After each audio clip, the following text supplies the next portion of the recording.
శ్రీ కాళేశ్వర ముక్తేశ్వర స్వామి దేవతాభ్యో నమః. కాళేశ్వర ముక్తేశ్వర స్వామి వారి దేవాలయంలో ఫిబ్రవరి 7, 8, 9 తారీఖులలో కుంభాభిషేక మహోత్సవాన్ని అత్యంత వైభవపేతంగా నిర్వహించడం జరుగుతుంది. 1982వ సంవత్సరంలో శృంగేరి జగద్గురు యొక్క కరకమలముల చేత కుంభాభిషేక మహోత్సవాన్ని నిర్వహించడం జరిగింది.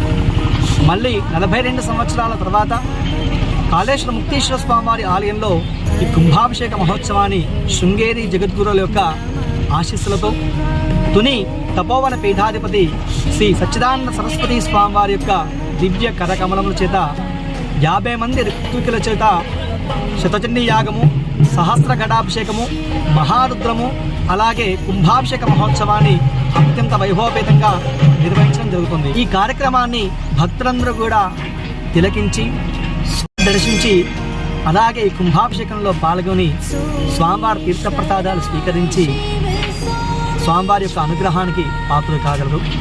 కుంభాభిషేకాన్ని దేవాలయాల్లో నిర్వహించడానికి ప్రతి 12 సంవత్సరాలకు ఒక్కసారి కుంభాభిషేకాన్ని నిర్వహించాలని ఆగమ శాస్త్రాలు చెబుతున్నవి. ఈ యొక్క కుంభాభిషేకం ద్వారా దేవుని యొక్క తేజోబింబం పెరిగి మనం మూర్తిని దర్శించుకోవడం వల్ల ఆ మూర్తి మనకి కలిగించేటువంటి శుభ ఫలితాల కోసమని ఈ కుంభాభిషేకాన్ని దేవతామూర్తులకు అలాగే శిఖరాలకు చేయడం చాలా విశేషం. ఈ మహత్తరమైన కార్యక్రమం 42 సంవత్సరాల తర్వాత కాళేశ్వర ముక్తేశ్వర స్వామివారి దేవాలయంలో నిర్వహించే కుంభాభిషేక మహోత్సవంలో భక్తులందరూ కూడా పాల్గొని ఆ యొక్క కుంభాభిషేకాన్ని వీక్షించి స్వామివారి కృపకు పాత్రలు కాగలరు. శ్రీ కాళేశ్వర ముక్తేశ్వరాభ్యో నమః. కాళేశ్వర ముక్తేశ్వర స్వామివారి దేవాలయంలో ఈ నెల 7, 8, 9 తారీఖులలో కుంభాభిషేక మహోత్సవాన్ని నిర్వహించడం జరుగుతుంది. 1982వ సంవత్సరంలో శృంగేరి జగద్గురు యొక్క కథకమలం చేత ఈ కుంభాభిషేక మహోత్సవాన్ని నిర్వహించడం జరిగింది. ఇప్పుడు 42 సంవత్సరాల తర్వాత ఈ కుంభాభిషేక మహోత్సవాన్ని నిర్వహించడం జరుగుతుంది. కుంభాభిషేకం చేయడం ద్వారా దేవతామూర్తి యొక్క తేజోబింబం పెరగడం, అలాగే యంత్రమూర్తి యొక్క తేజస్సు పెరగడం వల్ల భక్తుల యొక్క కోరికలు తీర్చే విధంగా ఉండేటువంటి కార్యక్రమం.